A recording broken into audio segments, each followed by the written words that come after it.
Audio article by the Common Constitutionalist entitled, "We Are Not Afraid Hashtag Campaign is a Load of Crap."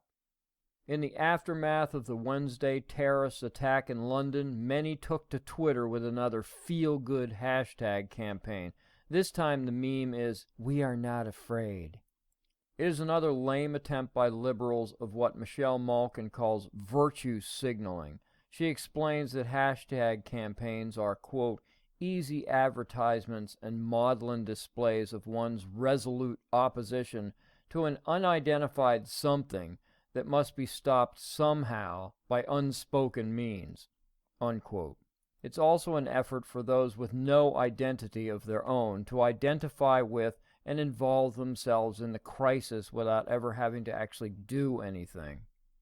Yet, unlike previous virtue signaling campaigns like those which claim solidarity, the "We Are Not Afraid" campaign is particularly silly and oh so wrong. You see, they are afraid to offend.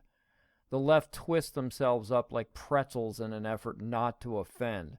And this is another incident of what their leftist borderless virtue is wrought. Because of their fear of offending all the wrong people, Europe is rapidly losing its identity and culture, voluntarily giving way to savages whose only goal is to conquer, convert, and subjugate them, and those who are actually not afraid will be murdered. Because of their fear of offending, hundreds of thousands of migrants stream into the UK every year. So many that Britain's national statistician John Pullinger has admitted that, quote, the government has lost track of how many immigrants are pouring into Britain, telling a Commons committee that it is, quote, impossible to know how many have arrived, unquote. This is exactly what happens when liberals are in charge, whether it be Europe, Great Britain, or the United States. The fear of offending causes the left to emphasize that the London jihadi, Khalid Massoud, was British-born from Kent, as if he were just some run-of-the-mill Brit who could have just as easily been named James St. John Smythe, hat-tip James Bond, A View to a Kill. What some failed to report, or probably neglected to report, was that Massoud was living in Birmingham, England, which is terrorist central in England. Birmingham has become a breeding ground for radical Islamists. After all, it does have the distinction of, quote, being the birthplace of the UK's first suicide bomber, the city where the country's first Al-Qaeda plot was hatched, and also being home of one of the financiers of the 9/11 atrocity, unquote.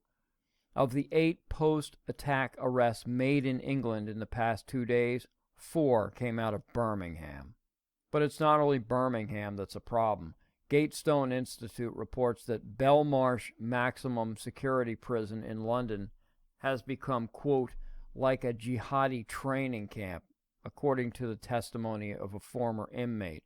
The government was accused of burying a report on prison extremism. The report warned that staff had been reluctant to tackle Islamist behavior for fear of being labeled racist, and that, quote, voter fraud has been deliberately overlooked in Muslim communities because of political correctness, unquote, according to a government report.